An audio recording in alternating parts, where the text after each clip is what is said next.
representatives from 8 electoral areas, with the first elections held in March 1957.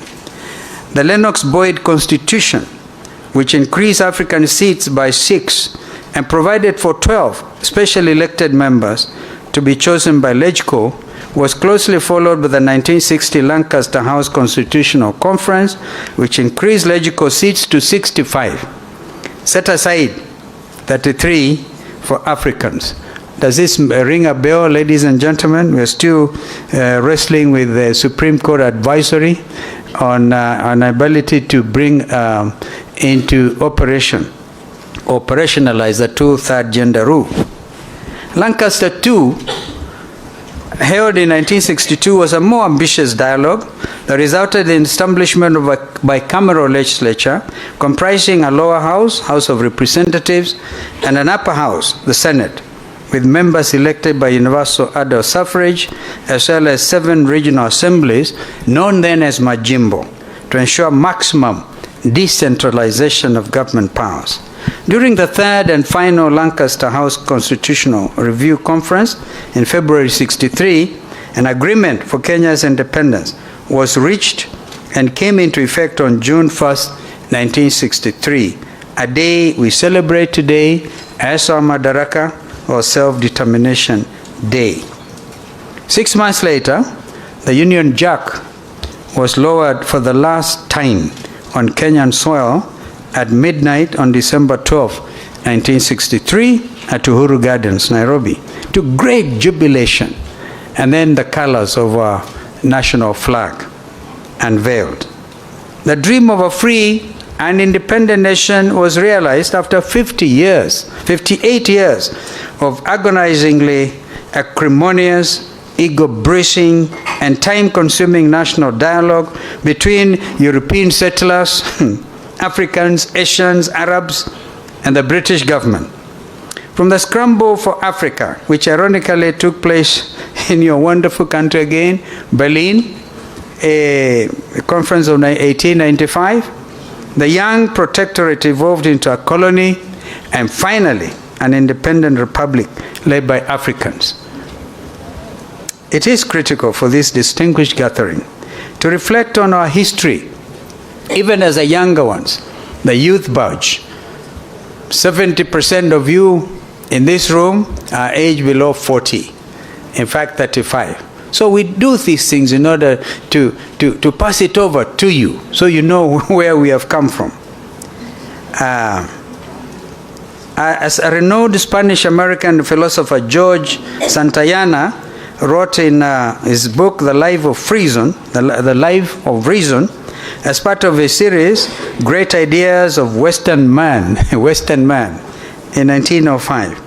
I quote, "Those who cannot remember the past are condemned to repeat it."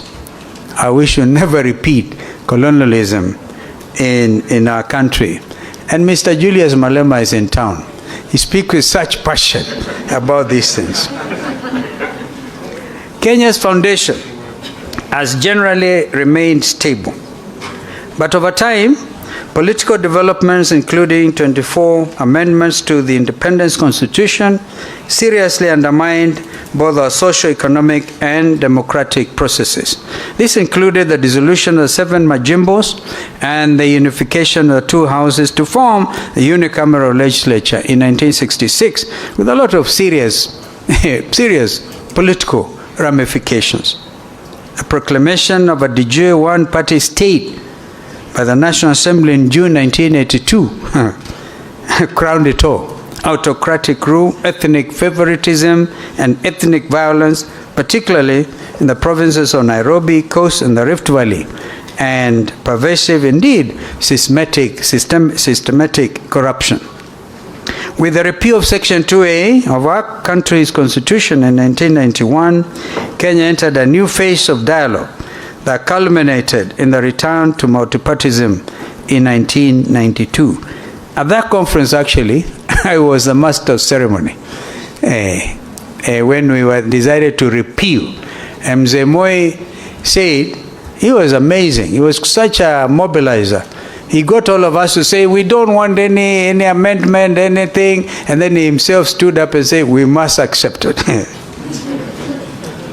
6 years later, in November 1997, the minimum reforms package through the Interparliamentary Group, famously known as IPPG, carried out parliamentary reforms that included amending Public Order Act, Cap 56, to facilitate freedom of assembly, amending Section 33 of the Constitution so that the nomination of members of Parliament was based on party strength and including the opposition's voice in the electoral body's makeup, the IEBC.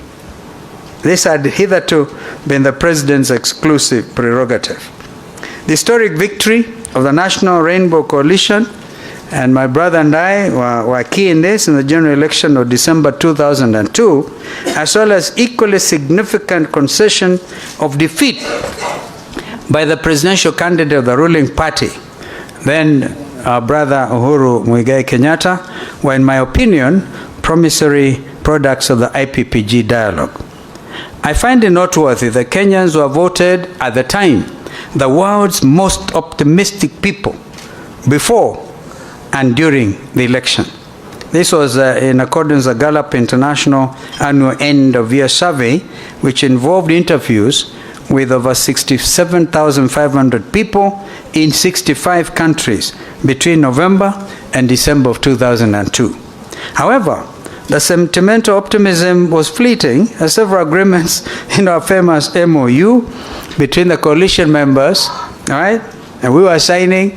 My brother Raila and I were on the rainbow side, and Mudi Awori, the late George Saitoti, and then Kibaki and Malwa, and you know that famous thing. Had that MOU document been respected, this country would have grown in leaps and bounds, would have avoided the outcome of the 2000 elections, for example.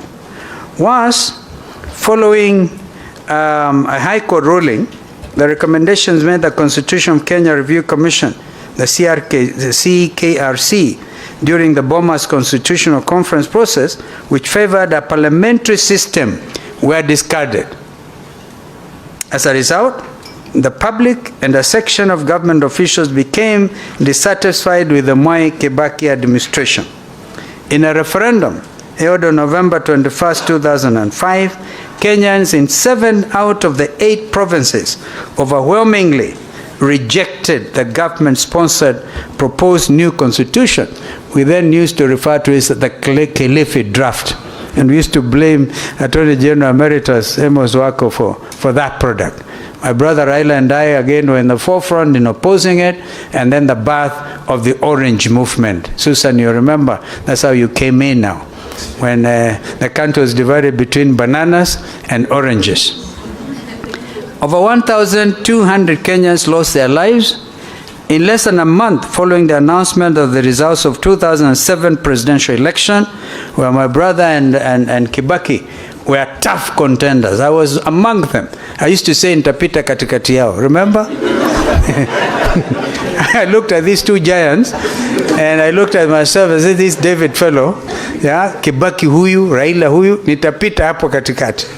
And actually, to some extent, I did, because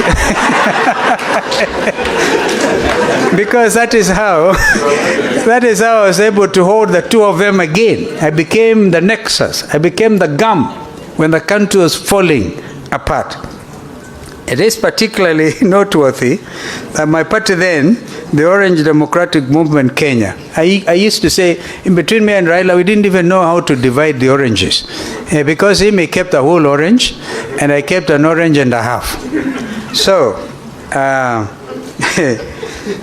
my own party then, that time, ODM Kenya, negotiated a post-electoral agreement with President Kibaki's PNU that helped stop the violence, at least, before my brother was brought on board by Kofi Annan. And you know, that was a serious conflict.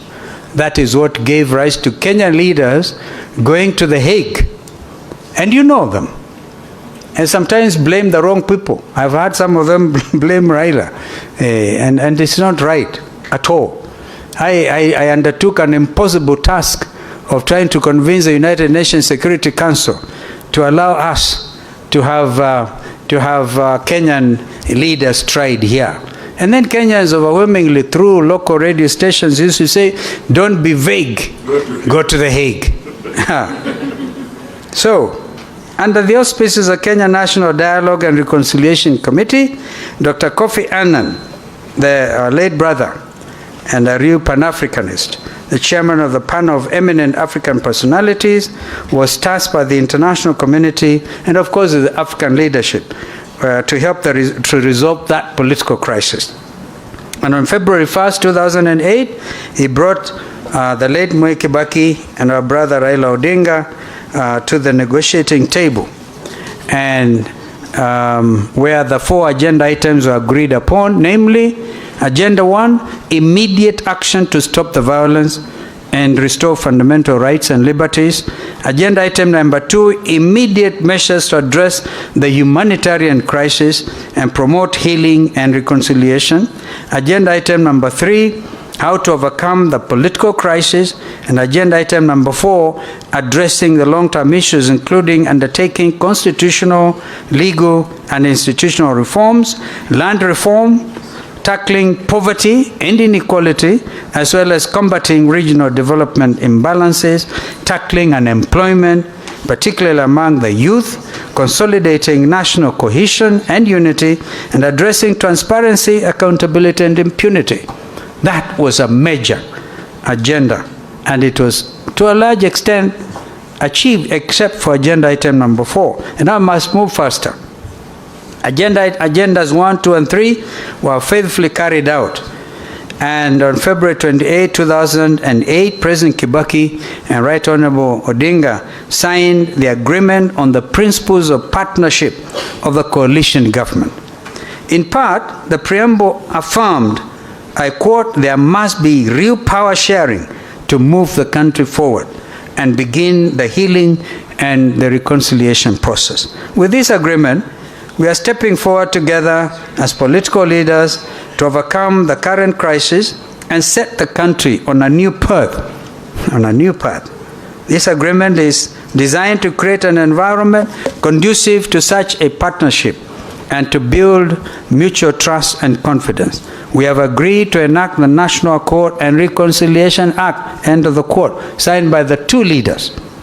Following the passage of the Kenya Constitution Review Act 2008, Kenya Constitution Amendment Act 2008 by Parliament, the process of drafting a new constitution, detailed in Agenda 4, began.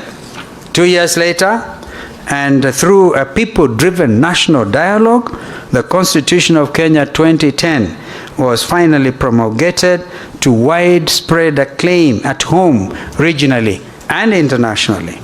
Even though this living document is acknowledged as one of Africa's most progressive constitutions, there are still some aspects of its composition that, in its 13th year of existence, require serious deliberation.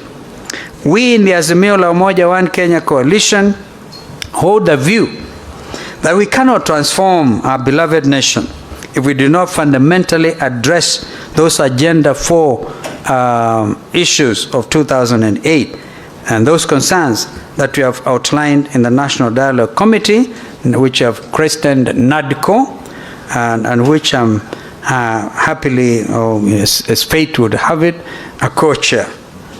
Our top priority, which was to address the cost of living, is demonstrated by the growing gaps in poverty and inequality brought about by harsh and burdensome taxes that take money out of people's pockets rather than putting it therein. And Susan, you're in the business trying to get people to put their money in their pockets.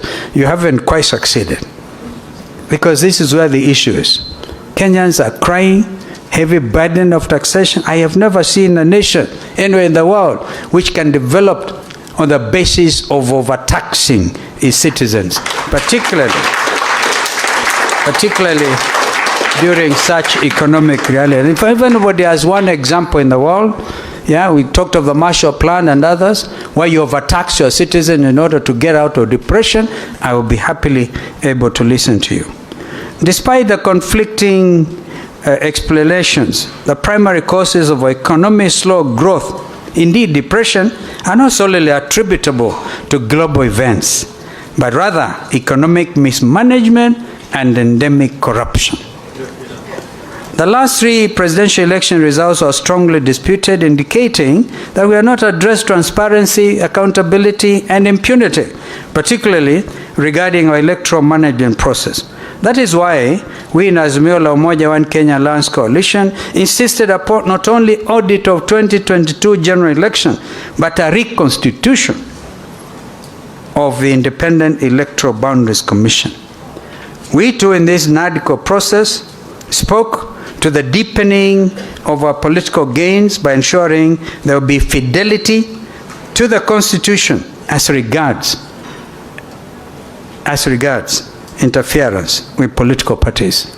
The story that has been going on, merry-go-round in Jubilee, I'm a very key member of Azimio la Umoja One Kenya Coalition. It's disturbing. We have had to call a spade a spade. In these talks, we are not sparing any situation. And we are saying it is improper to disorganize Jubilee. Because by disorganizing Jubilee, you are trying to disorganize Azimio. And by implication, paying lip service to multi-party democracy. And this is our view. Our agenda items are the bipartisan talks at Bomas of Kenya, also included addressing the imbalance of public office appointments that are biased towards specific communities and poorly represented the aspirations of two-gender rule. This, we strongly argued, continue to undermine the ideals of national cohesion and unity. I would want, for example, a very honest conversation about the recently concluded recruitment at the Kenya Defense Forces. Mukwanja and the rest of you in Parliament, please, if you want to heal this country, and I heard the President yesterday say 80% of recruitment to KDF now will be from National Youth Service, but before we get there, we want the statistics, ethnic balance. By the way, it's a matter in the Constitution. We want to know, of the 42, 43 communities, what percentage did the people in Embu in Manyata get? And you will be amazed. And when I go to the conflict in Rwanda after the genocide, in fact, the problem in Rwanda and Burundi is basically this. 84% of the population are Hutus in both countries, and 14% are Tutsis in both countries. At some stage, the whole leadership of Burundi, from the president to deputy speaker, were eliminated because they went through a hugely successful election, where if it is the majority must have their way and the minority have their say, that happened. But people were hurting. And what happened? Killings. So, in my view, if you disturb the army, if you do not have a professional military in Kenya or anywhere in the region, ladies and gentlemen, you do not have a country. Please, you can take that one to the bank, even if it is a hustler bank. You cannot disturb if you, and the reason our military men and women have done very well in terms of peacekeeping everywhere, right, is because we have had a professional army. But if we have a tribalized army, and I still insist, I want you guys, if the parliament, I'm told when you people in Kenya Kwanza went to State House and complained to President Ruto that hamwezi kwenda nyumbani, wananchi wanapigia kelele because of taxation, he looked at you and told you, but you are the ones in parliament. Nyinyi ndio mmepitisha the Finance Act. So you now have to play your role. If you're going to do oversighting of this government, and I like the young parliamentarians, actually went in at 30, and I remained there. Yes, I think I should have been a member now. I'll do the mentoring that our wonderful Mheshimiwa was talking about. I must conclude, ladies and gentlemen, before I invite our brother to come and make his remarks. and close this consultative session. You know, we went to Bomas because Kenyans lost their lives. Kenyans, some of them wearing sufurias. Right? Let's not forget. Let's not forget we buried nearly 70 people. Let's not forget a lot of them had their households and everything they owned destroyed. And even as recent as 2 weeks ago, 25,000 people in Mavoko had what they call their homes destroyed. And we hear you friends in Kenya Kwanza telling us affordable housing. What the fellows have put together what they could afford, and you destroy it, and you are telling them affordable housing? So, ladies and gentlemen, we cannot hope to transform our nation, indeed any nation, without meaningful dialogue, and that is built on mutual trust and confidence. Nonetheless, I've observed that during our 73 days, we've already done 73 days of the national dialogue, goodwill has occurred, and both sides have learned to respect one another's points of view. Therefore, I must congratulate my friend, my co-chair, Kimani Ichung'wah. When he came in, I told Kimani, I looked at him, I said, listen, you are young, I think you're very young, and the future is ahead of you. Me, I can go back to Sekuru, right, and forget about you guys. But if you don't succeed at these talks, history will judge you badly. And we must therefore confront the truth and nothing but the truth. Our forefathers, the likes of Mzee Jomo Kenyatta and Jaramogi Oginga Odinga, were able to negotiate and compromise even with the British colonialists. When Mzee Jaramogi Oginga Odinga said, without Jomo Kenyatta there will be no freedom. Now, we should emulate them. 26 years ago, the late President Daniel Arap Moi's ruling party, KANU, by the way, KANU was organizing secretary for 12 good years. I was elected national organizing secretary the same day with the late Moses Mundamba Mudavadi, Wycliffe's father. So you can see if Mudavadi is beginning to look old.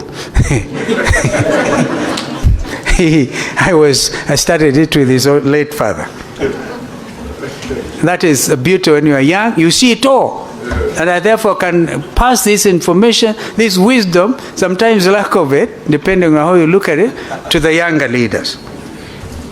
Mzee Moi then was able to accommodate dialogue. After the violence that followed 2007 elections and almost tore our nation apart, Mzee Kibaki, our brother Raila, and indeed myself, with our respective coalitions, were able to come together and work on creating a durable new constitution. Our history is replete with examples of transformative national dialogue for the betterment of all Kenyans. We at Azimio la Umoja One Kenya Alliance Coalition remain optimistic that these bipartisan talks, which should conclude with a report handed to both my friend William Ruto and my brother here on November 22nd. We are very clear. We don't want to stay there for longer than is necessary. And some of them say we are paid huge sums of money. I have not seen a cent. I'm giving my time and my everything to my country so that these things can succeed. Ladies and gentlemen, it is now my great pleasure to invite my brother and actually a soulmate, the Right Honorable Raila.